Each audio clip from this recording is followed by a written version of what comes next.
इचलकरंजी महानगरपालिकेतील सांगली नाका येथील कचरा डेपोच्या निविदेवरून शहराच्या राजकारणात मोठी खळबळ उडाली आहे।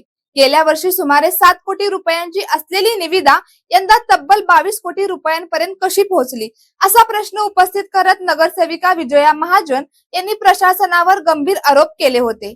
या वादाचे पडसाद स्थायी समितीत उमटले असून भाजपमध्येच उभी फूट पडल्याचे चित्र समोर आले आहे। सांगली नाका कचरा डेपोच्या निविदेचा विषय स्थायी समितीत आल्यानंतर सत्ताधारी गटाला मोठा धक्का बसला। प्रशासनाने मंजुरीसाठी आणलेला ठराव 6 विरुद्ध 9 मतांनी फेटाळण्यात आला। या मतदानामुळे महापालिकेच्या सत्ता समीकरणात मोठी राजकीय घडामोड घडल्याची चर्चा रंगली आहे।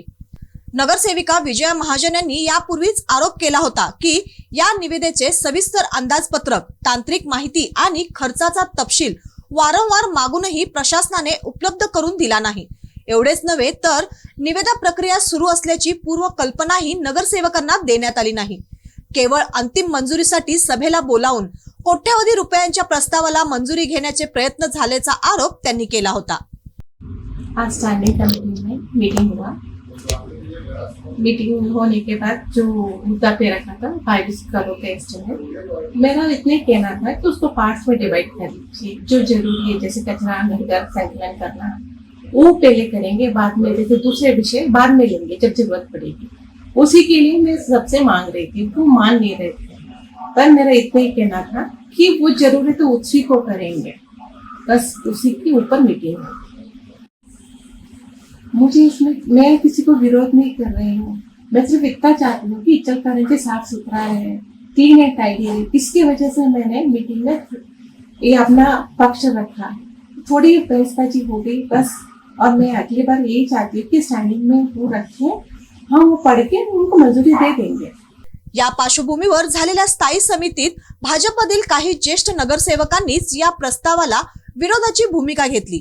विशेष म्हणजे सत्तेत असतानाही माजी आमदार सुरेश हळवणकर समर्थक, नगरसेवक आणि विरोधी शिवशाहू विकास आघाडी एकाच भूमिकेत दिसून आले। त्यामुळे सत्ताधारी भाजपमध्ये अंतर्गत मतभेद उघड झाल्याची चर्चा राजकीय वर्तुळात सुरू झाली आहे।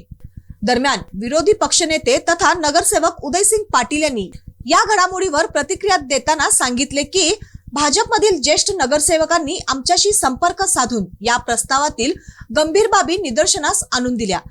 महापालिकेत कोणत्याही प्रकारचा भ्रष्टाचार होऊ नये ही आमची भूमिका आहे। त्यामुळे शिवशाहू आघाडीने पक्षीय राजकारण बाजूला ठेवून पारदर्शकतेसाठी या प्रस्तावाला विरोध केला आहे। आज स्थायी समितीची मीटिंग झाली। त्या मीटिंगमध्ये 22 कोटी रुपयांचा शहरातील स्वच्छतेचा विषय होता, परंतु सत्ताधारी भाजप पक्षाचे सभापती या ठिकाणी अल्पमतात आलेले आहेत।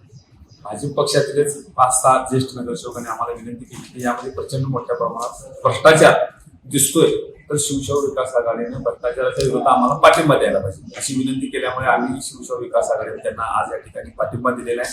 भारतीय जनता पक्षाचे 5 आणि आमचे 4 असे 9 विरुद्ध 6 मतांना तो ठराव आमच्या बाजूने या ठिकाणी मंजूर झालेला आहे। नैतिकतेचा विचार करून सत्ताधारी पक्षातील स्थायी सभापती अल्पमतात आल्यामुळे त्यांनी त्या खुर्चीवर बसू नये असं माझं प्रामाणिकपणे या ठिकाणी मत आहे। या मतदानामुळे महापालिकेतील सत्ताधारी गट आणि प्रशासन या दोघांनीही मोठा धक्का बसला आहे। आता या निवेद्याचा फेरविचार होणार का? नव्याने प्रक्रिया राबविण्यात येणार आहे का? तसेच खर्चात झालेल्या मोठ्या वाढीची चौकशी होणार आहे का, याकडे शहरवासियांचे लक्ष लागले आहे। या प्रकरणामुळे महापालिकेतील कारभार, निविदा प्रक्रिया आणि आर्थिक पारदर्शकतेवर पुन्हा प्रश्नचिन्ह निर्माण झाले आहे। जनतेच्या करातून उभारल्या जाणाऱ्या निधीचा वापर पारदर्शक आणि नियमानुसार व्हावा अशी मागणी नागरिकातूनही जोर धरू लागली आहे।